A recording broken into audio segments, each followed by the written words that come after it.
Isman Opinion.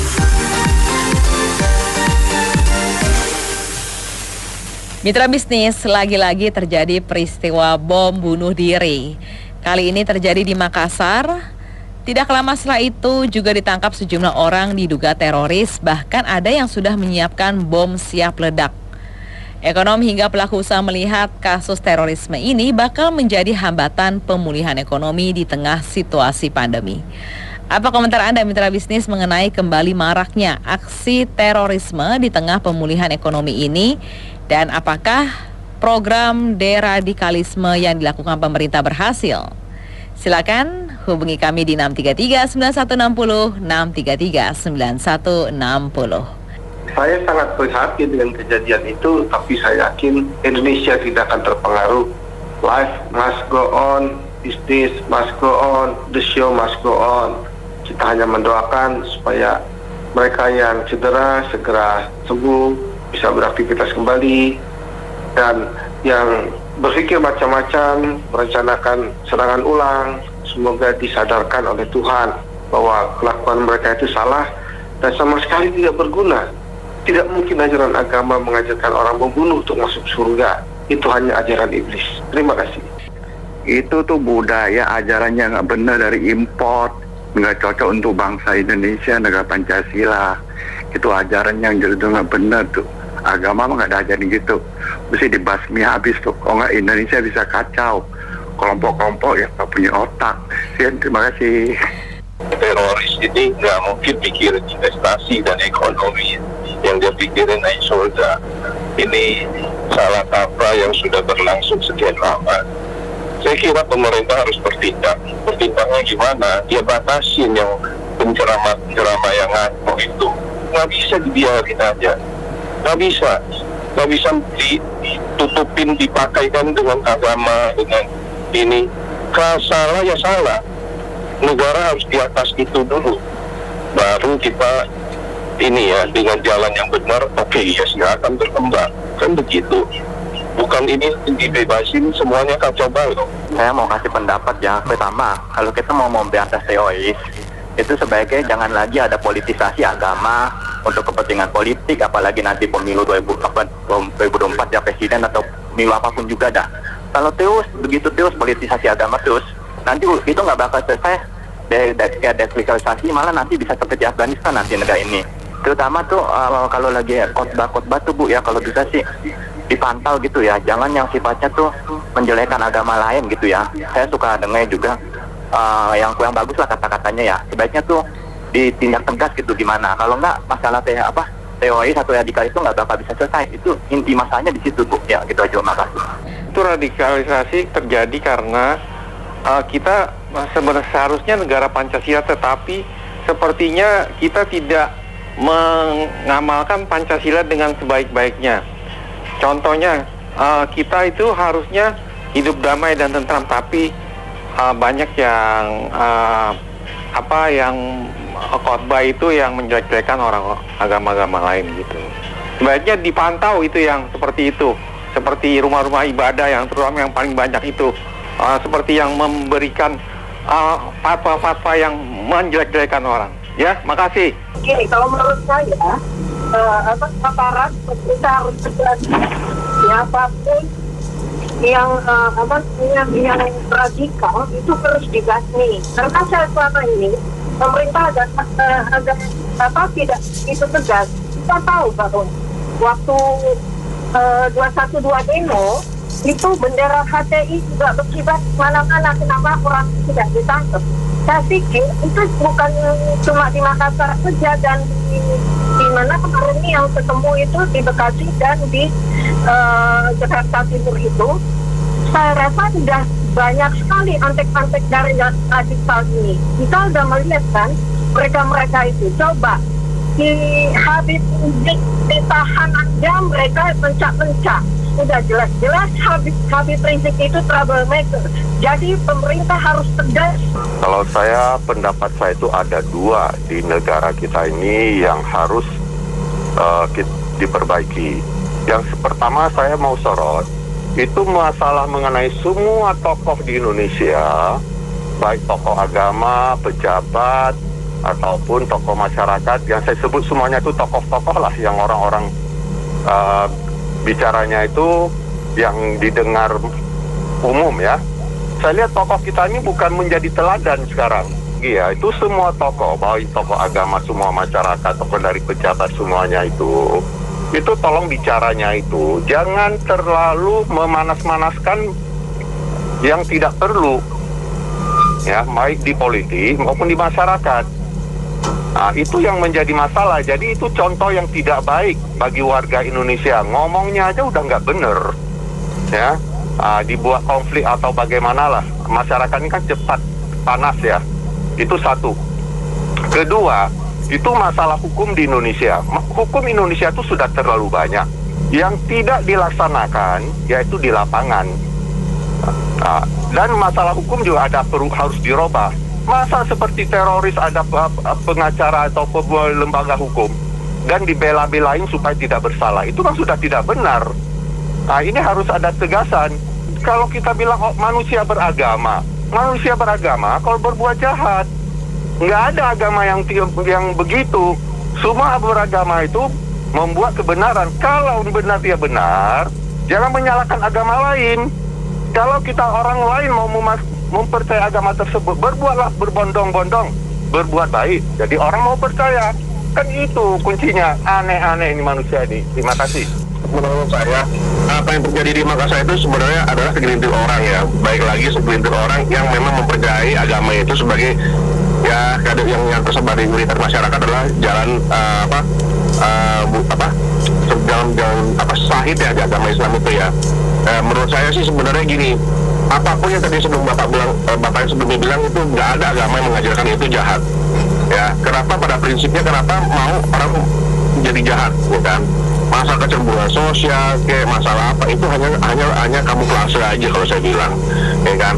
Di dunia ini sebenarnya kalau memang kita mau bilang hukum kayak ya potong tangan, ya gitu kan, mati hukum mati gitu kan.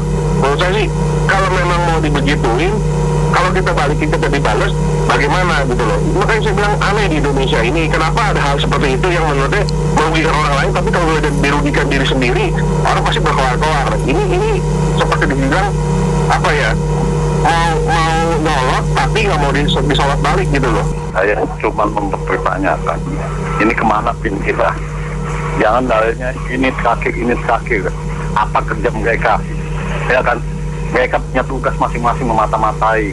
Mana yang nggak bagus, langsung angkut. Satu itu. Kedua, yang jadi pertanyaan kita, foto ulang kembali lagi. Ya, kepolisiannya kemana? Ada yang susah hebat-hebat. Kita kaget juga.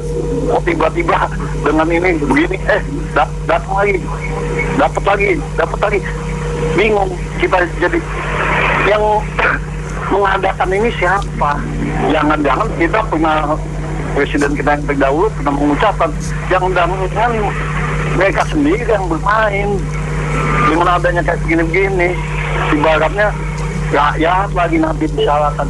Jadi kata kuncinya, bin kita kemana, kepolisian kita kemana, apa kerja mereka? Banyak bicara semuanya sekarang pejabat-pejabat yang tidak kompeten. Jangan dibilang agama ini, agama itu, jangan. Diamlah berbicara itu para pejabat-pejabat kita, karena mereka sudah digaji oleh rakyat. Jangan mereka mengambil rakyat sudah tidak bodoh lagi. Makasih. Saya melihatnya ini krusial nih Mbak. BNPT itu pertama, ini poin pertama, harus dipegang orang yang berkarakter kuat. Saya berpikir malah dulu dipegang sama buah di bahasa Solo. Dia orang yang berkarakter kuat, yang punya effort dalam bidangnya gitu. Semacam Hendro Priyono lah, kalau ada sekali berbeliau ya. Tuh, yang kedua ini, orang-orang yang mantan itu kan ada yang dari mana, yang dikirim dari Suriah, yang ikut ISIS, yang dulu itu jangan dikasih tempat lagi. Itu loh, baru KTP BNI-nya dijabut. Kalau mereka memang nggak suka tinggal di Pancasila, ngapain ngotot-ngotot tinggal di luar aja. Dan kita semua masyarakat harus sebagai pantau gitu. Itu kewajiban kita semua untuk memantau orang-orang yang berbahaya kayak gini. Kalau udah mulai istilahnya menyerang kepercayaan lain apa dan kasih tempat gitu loh. Mau dikemanakan ini anak cucu kita Indonesia ini? Inilah ketidakcerdasan pemerintah kita mengelola negara. Satu, kita punya BIN apa kerjanya, ya. Kedua, kejadian ini sampai betul-betul rakyat yang bodoh-bodohin lagi lah, jangan dikabul rakyat lagi. Sudah banyak informasi, jangan dibodoh-bodohin terus. Bagaimana pemikiran ya itu udah tahu settingan-settingan bagaimana, ya. Jadi kembali lagi saya bilang, coba tolong para pemerintah kita ini, pengelola negara ini diam, biar nanti yang berkompeten yang berbicara, ya. Jadi jangan membawa-bawa mengatasnamakan agama. Kita sudah mendekat Ramadan, ada lagi kenaikan informasi kan. Jadi intinya coba kembali lagi, janganlah bermain-main. Rakyat sudah tidak bodoh, jangan bodoh-bodoh. Kebodohan pemerintah ini udah kelihatan. KM jelas dulu, tidak jelas. Sekarang pemerintah belum ini lagi. Gimana lagi? KSP gimana lagi? Nah itulah sebab-sebabnya itu dimunculkan secara tidak langsung oleh pemerintah ini. Jadi kembali lagi saya tegaskan, rakyat jangan selalu dibodohi. Menurut saya sih bukan agama aja ya, di negara lain juga selalu. Sekarang kan lagi ada anti suku ras tertentu gitu di negara lain. Jadi perselisihan ini biasanya orang selalu menganggap diri dia paling benar gitu loh. Jadi suku dia paling benar, agama yang dia pilih paling benar, ya apapun ya, termasuk lah mau di bidang olahraga atau politik, semua yang dia pilih itu selalu paling benar. Jadi susah kalau kita jelasin kamu salah, enggak, saya paling benar gitu loh.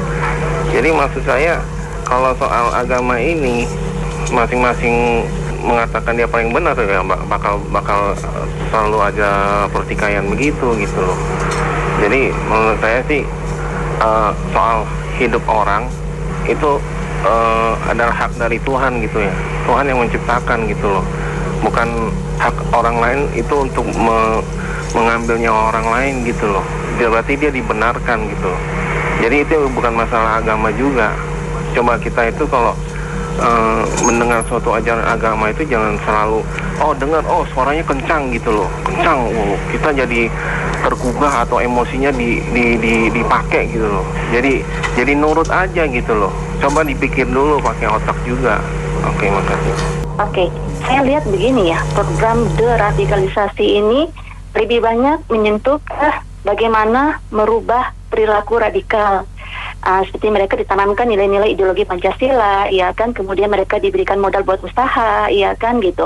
Tapi sedangkan akar permasalahannya itu seperti bagaimana menghilangkan ideologi radikal belum maksimal, menurut saya gitu. Jadi untuk ideologi radikal dalam diri seseorang yang sudah tertanam selama bertahun-tahun itu memang nggak semudah membalikan telapak tangan. Iya kan gitu.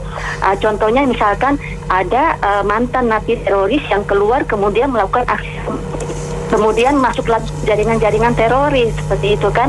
Memang ada yang bertobat tapi jumlahnya sedikit, iya kan gitu. Jadi dalam hal ini saya rasa untuk masalah ideologi ini saya rasa BNPT dan pemerintah perlu peran serta dari elemen masyarakat terkait. Para pelaku ini kan mereka sering mengatasnamakan bahwa itu ajaran agamanya. Jadi itu pemerintah sama BNPT ini harus membutuhkan partisipasi dari elemen-elemen masyarakat terkait. Menanyakan ini BIN kita kemana mbak, kerjanya apa BIN? Kalau sudah kejadian baru pada muncul semuanya, sampai pas kejadian berbondong-bondong kayak wisata semuanya tuh, pejabat-pejabat meninjau. Kita pertanyakan lagi BIN kita kemana, satu itu. Kedua, standar radikalismenya pemerintah itu apa? Yang korupsi satu orang saja tidak dapat. Makanya jadi pertanyaan saya mbak juga, tiba-tiba dapat ini, dapat itu, ya kan? Pertanyaan, makanya rakyat sekarang sudah tidak bisa dibodohi lagi. Satu orang koruptor aja sampai sekarang belum dapat. Jadi intinya saya mempertanyakan lagi, BIN kita sampai hari ini pada kemana? Ya. Kerjanya apa? Dipertanyakan itu. Karena mereka digaji oleh rakyat. Kedua saya bilang, cobalah para pejabat-pejabat kita, kalau mereka itu berbicara itu lihat-lihatlah, nggak usah si A bicara, si B bicara, yang tidak kompeten jadi simpang siur semuanya ini. Jadi tempatnya jadi mereka ini pejabat-pejabat kita ini ingin cari muka. Jadi intinya cobalah, negara ini sudah COVID-nya belum selesai, kapan selesainya juga kita tidak tahu, kesehatan masyarakat juga belum tahu, lansia, vaksinnya, ya kan?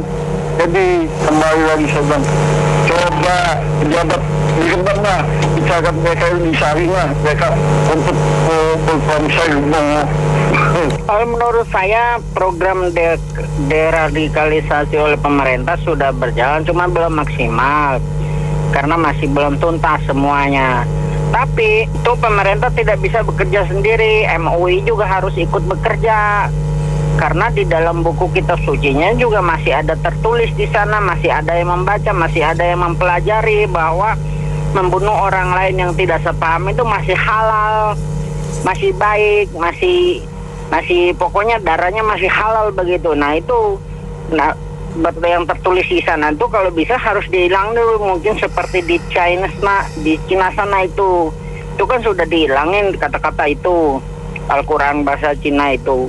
Nah di Indonesia kan tidak bisa, mungkin ya bisa, cuman yang tergantung berani nggak sih para pengusaha di negeri kita ini untuk merubah itu. Nah oleh karena itu, karena tidak bisa merubah itu, makanya pemahaman itu masih terus berlanjut dan tak akan putus turun temurun dan seterusnya seperti itu. Deradikalisasi akan sangat susah ya, tidak terlalu efektif sepanjang para elit di negara ini masih carut-marut, masih tarik-tarikan, masih mengedepankan kepentingan partai kelompoknya, bahkan agama diseret-seret dalam kehidupan berpolitik. Ini yang jadi masalah. Harusnya ya para elit politik ini bisa sangat berperan untuk program deradikalisasi tersebut. Ya, menurut saya pemerintah sudah melakukan hal yang baik dan benar. Hampir seminggu sekali Densus 88 menangkap teroris. Cuma tidak disampaikan aja di berita. Bahwa ada 1-2 yang kelolosan, ini menurut saya masih dalam batas kewajaran. Sebab yang sudah terkontaminasi jadi teroris sudah banyak. Pembiaran selama 15 tahun terakhir. Karena itu kita dukung pemerintah dan saya yakin pengusaha tidak terpengaruh. Tidak ada masalah sama sekali. Tidak ada yang takut berbisnis dan sebagainya. Jadi the business must go on, show must go on. Kita pasti semakin berjaya Indonesia. Sukses selalu. Ya, tindakan terorisme itu jelas-jelas menimbulkan hal-hal anarkis dan radikalisme. Jadi saya kira agama manapun yang ada di Indonesia tidak akan menyetujui, apalagi sampai melukai dan membunuh orang itu yang notabene merupakan apresiasi yang baik menurut ajaran mereka. Jadi itu betul ditentang dan pemerintah juga mendukung untuk melakukan pemberantasan seperti itu. Saya kira itu harus terus-menerus.